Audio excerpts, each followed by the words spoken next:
Les podcasts du Figaro. Les montagnes ont longtemps été l'objet de mythes et de légendes. Imaginez un pic perdu dans les nuages, que personne n'a jamais atteint. Et qu'y a-t-il, là-haut? En 1492, le mont Aiguille dans le Vercors est surnommé le Mont Inaccessible. Dans le pays, on dit qu'il abriterait un paradis céleste ou un purgatoire. N'entend-on pas d'ailleurs la longue plainte des âmes maudites dans le vent glaçant de ces hautes falaises? Certains parlent même d'un enfer peuplé de dragons.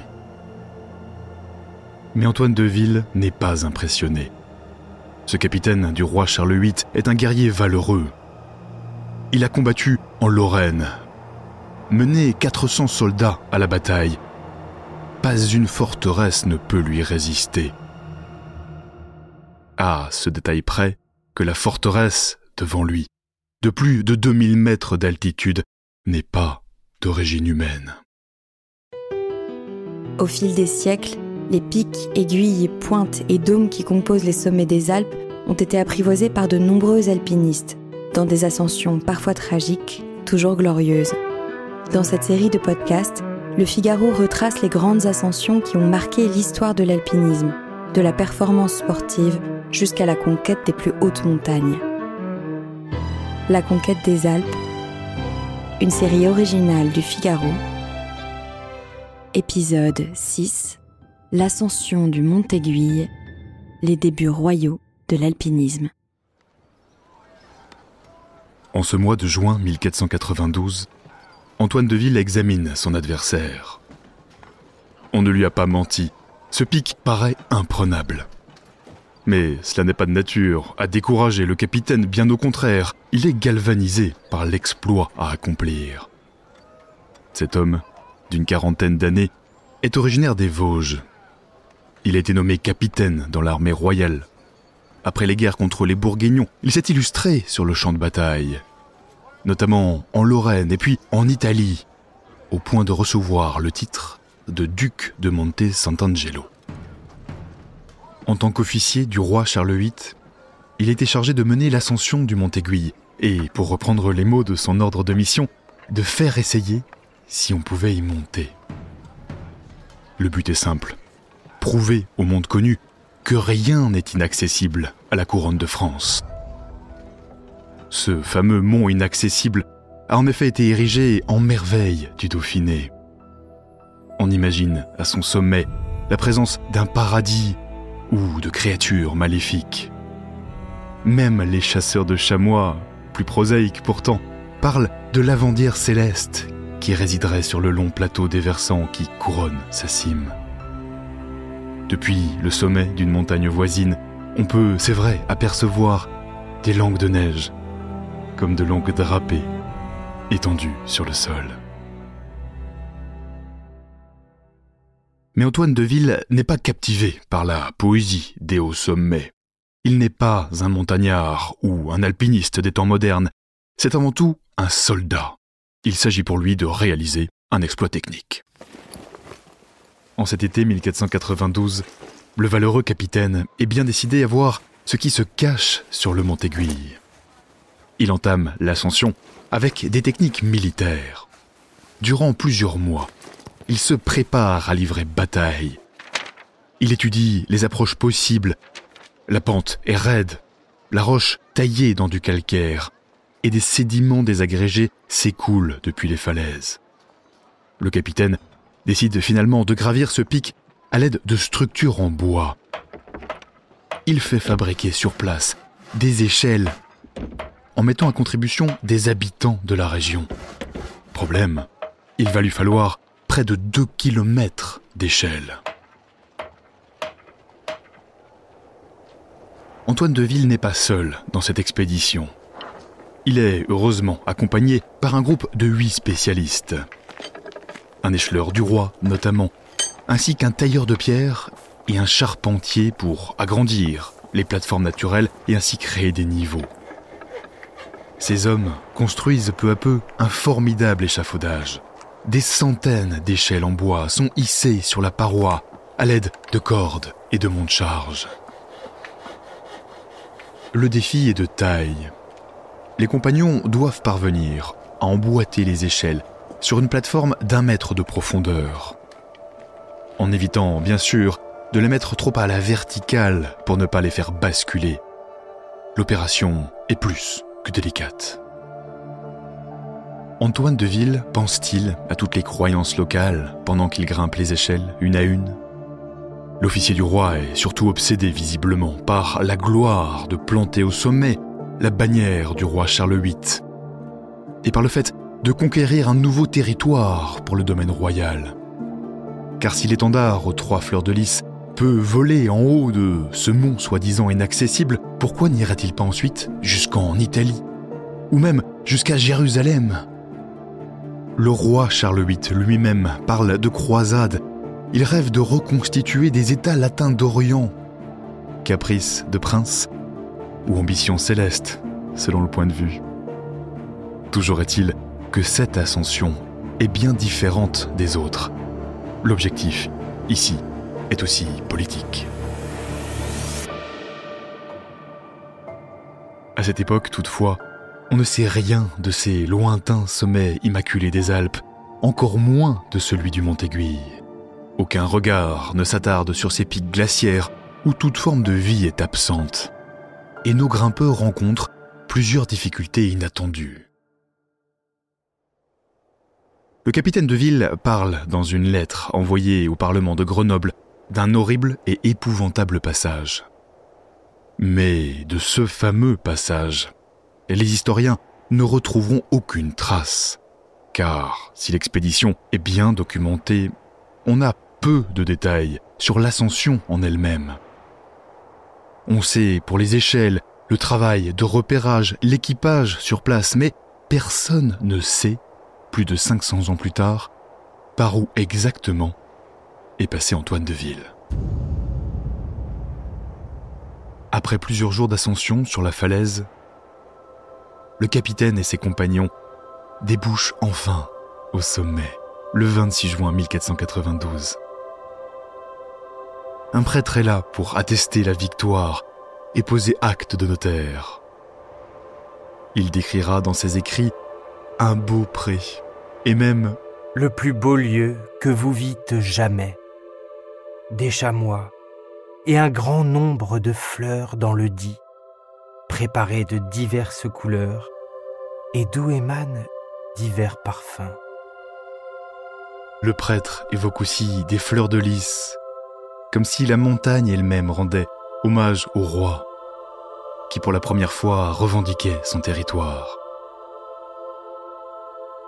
La montagne est ensuite baptisée, une messe est dite, et des croix sont plantées.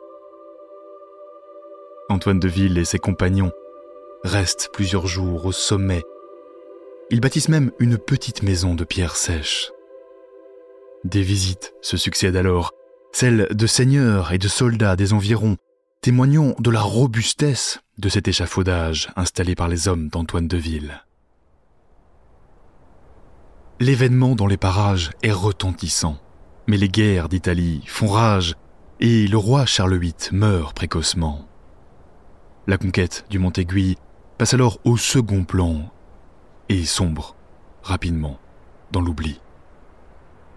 On ne reparlera véritablement de l'exploit que plusieurs dizaines d'années plus tard, avec la publication du quart-livre de Rabelais, qui évoque, avec un peu de moquerie, l'entreprise orgueilleuse et capricieuse du roi. Car à la Renaissance, si on loue l'ingéniosité mise en œuvre pour gravir cette montagne inaccessible, on se mettra à regretter que l'expédition royale ait rabaissé les hauteurs majestueuses et spirituelles du Mont-Aiguille à des considérations bassement humaines et politiques. De mémoire d'homme, aucune autre ascension ne sera tentée pendant plusieurs siècles. Le Mont-Aiguille retournera à sa solitude jusqu'en 1834, lorsqu'un berger du pays grimpera la montagne sur les traces de l'expédition d'Antoine de Ville. Presque 350 ans plus tard. Cette fois, il empruntera seul l'itinéraire devenu aujourd'hui la voie normale, et bien entendu sans échelle. Une seconde équipe réitérera l'ascension très peu de temps plus tard, et elle insistera sur la facilité avec laquelle elle est arrivée au sommet. Pourtant, le mont Aiguille garde de sa superbe. La fascination pour ce sommet reste intacte. L'écrivain Jean Giono l'a parfaitement compris dans son roman Un roi sans divertissement, qui a pour décor le mont Aiguille et sa région. Il ne cite pas une fois le nom de la montagne. Et pourtant, sa présence envahit toute l'intrigue de son histoire. Cette construction-là, avec ces 4 énormes montagnes où s'appuie le ciel, cette haute plaine du Trièves caotante, effondrée, retroussée en houle de terre, cette haute plaine du Trièves, tout écumante d'orge, d'avoine, d'éboulis, de sapinières, de saulais, de villages d'or, de glaisières et de vergers. Son tour d'horizon où les vents sonnent sur les parois glacées des hauts massifs solitaires. Aujourd'hui, atteindre la cime du mont Aiguille n'est plus un exploit. L'ascension est d'ailleurs prisée des amateurs d'escalade. Le bivouac en son sommet a même été récemment interdit en 2022 à cause d'une trop forte fréquentation. Comme si cette montagne légendaire avait besoin de respirer à nouveau et de nous rappeler, malgré l'insolence des hommes, qu'elle reste plus majestueuse à contempler d'en bas.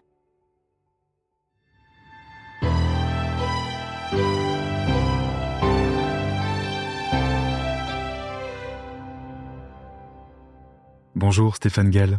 Vous êtes historien, vous avez notamment réalisé en juin dernier, plus de 500 ans après l'exploit d'Antoine Deville, l'ascension du mont Aiguille, du moins une partie, mais avec les techniques de l'époque.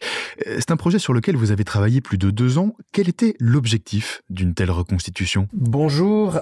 Oui, alors c'est exact, c'est ce que nous avons fait. L'objectif d'une telle reconstitution, c'était de retrouver les conditions matérielles humaines de la première ascension du mont Aiguille en 1492.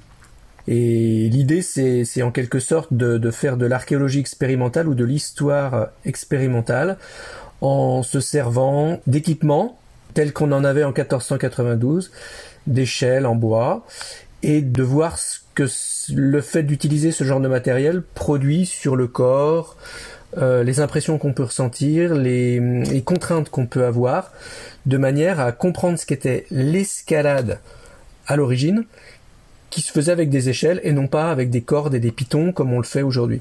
Stéphane Gall, pourquoi vous vous êtes intéressé à cette ascension en particulier ? Alors, je m'y suis intéressé parce que en 1492, c'est vraiment c'est une date très ancienne et c'est une ascension qui a produit des documents. Dès l'époque, un procès-verbal, des témoignages, une lettre. Donc, c'est quelque chose qui est sourcé. C'est pour ça que pour un historien, c'est très intéressant. C'est pas un événement comme ça dont on ne sait rien et pour lequel on n'a rien. Là, on a vraiment des documents qui permettent d'amorcer une véritable recherche. C'est un événement qui est connu, hein, ça fait longtemps qu'on en parle, mais ce qui manquait précisément à cette approche, c'est précisément ce que je vous ai dit, c'est-à-dire l'approche expérimentale qui n'avait jamais été faite.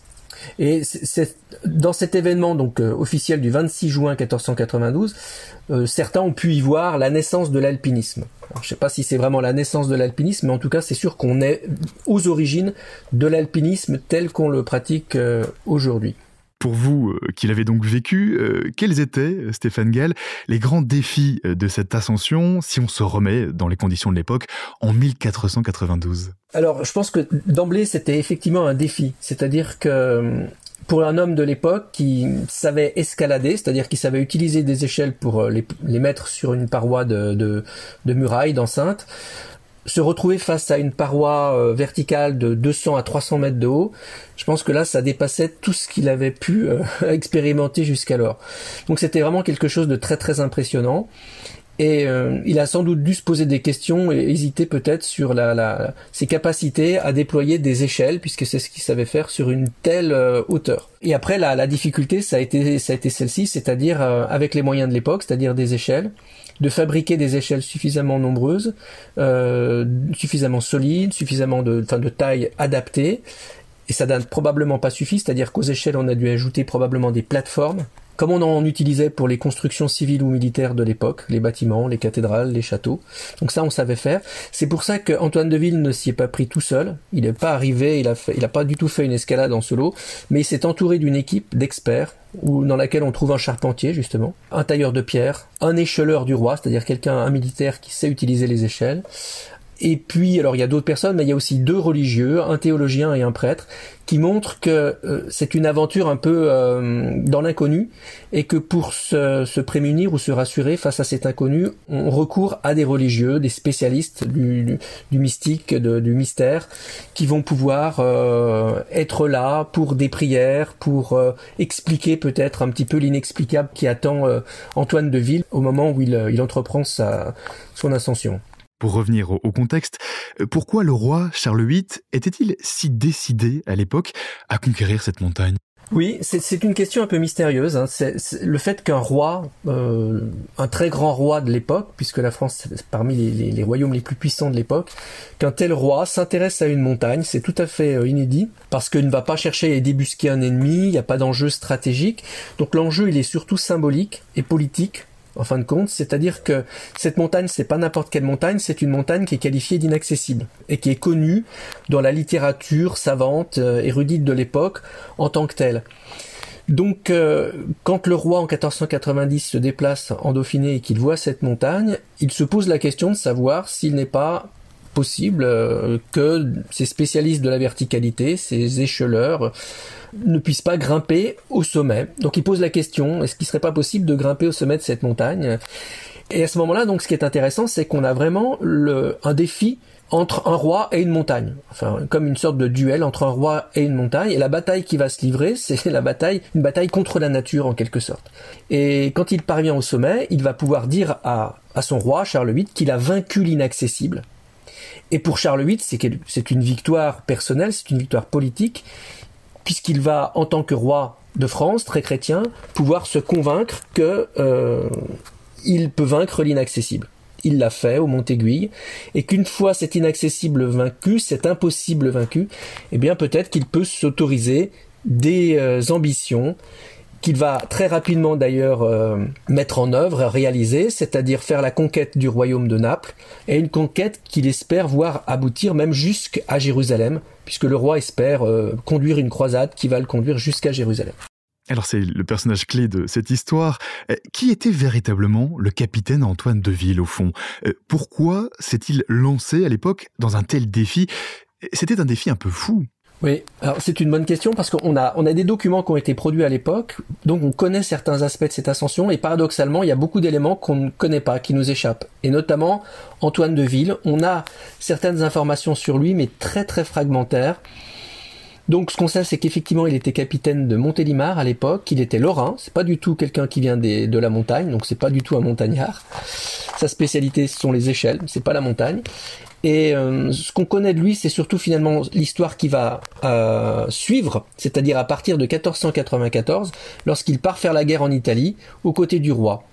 Donc le roi le prend comme un de ses commandants, et ce qui confirme une certaine expertise de cet Antoine Deville dans le domaine de la guerre, et que on a un Antoine Deville aussi qui apparaît comme quelqu'un d'audacieux, un peu une tête brûlée, puisqu'il va commander à ce moment-là une compagnie qui utilise des armes à feu à cheval. Donc c'est extrêmement précoce pour la fin du XVe siècle d'avoir des armes à feu à cheval, puisqu'on utilisait surtout des arbalètes à cheval. Donc on devine que cet Antoine Deville a une espèce de sensibilité, on va dire, qui le conduit vers la nouveauté, vers des tests, vers des expériences, on pourrait dire, un petit peu audacieuses, sinon dangereuses. Stéphane Gell, avec le recul, est-ce que l'on peut dire que cette ascension a marqué l'histoire de l'alpinisme ? Oui, alors ce qu'on peut dire, c'est que, est-ce que c'est vraiment la naissance ? On ne sait pas trop, parce que c'est en tout cas la naissance, on pourrait dire, officielle, puisqu'on a des documents. Mais il est possible que d'autres hommes, avant Antoine de Ville, aient déjà fait des ascensions. On a des récits dans l'histoire, y compris d'ailleurs dès l'époque d'Alexandre le Grand, d'ascension, une sorte d'escalade qui est faite par des hommes de guerre déjà. Mais là, ce qu'on voit, c'est que pour la première fois, donc il y a un acte officiel qui valide une homologation en quelque sorte de cette ascension. Et puis, ce qu'on voit, c'est le déploiement de techniques, de technologies particulières qui font que cette ascension n'est pas à la portée de n'importe quel individu. On déploie, donc ce que je vous disais, ces échelles. Il faut imaginer cette ascension comme toute une sorte d'échafaudage le long du mont Aiguille, qui est un déploiement que seul le roi, en fin de compte, pouvait se permettre. Donc on a ce déploiement qui en fait quelque chose de tout à fait particulier quand même pour l'époque, de neuf, puisque pour la première fois, on applique des techniques, des savoirs militaires à la montagne. En cela, on peut dire qu'on a, oui, la naissance de l'alpinisme tel qu'on le connaît aujourd'hui. Sauf qu'aujourd'hui, on n'a plus d'échelle, mais on fait ça autrement. Merci beaucoup, Stéphane Gall. Je rappelle que vous êtes historien. L'article à l'origine de ce récit s'intitule « L'ascension du mont Aiguille, les débuts royaux de l'alpinisme ». Il est signé Mayeul Aldebert et il est à lire, bien sûr, en intégralité sur lefigaro.fr. À la conquête des Alpes est une série originale du Figaro sur une idée de Mayeul Aldebert, racontée par Alban Barthélemy, coordination Haute-Cérès, réalisation Chloé Vibo, post-production Léo Westphal. Retrouvez les grands récits de la conquête des Alpes du XVe siècle à nos jours sur lefigaro.fr et toutes les plateformes d'écoute. À très vite.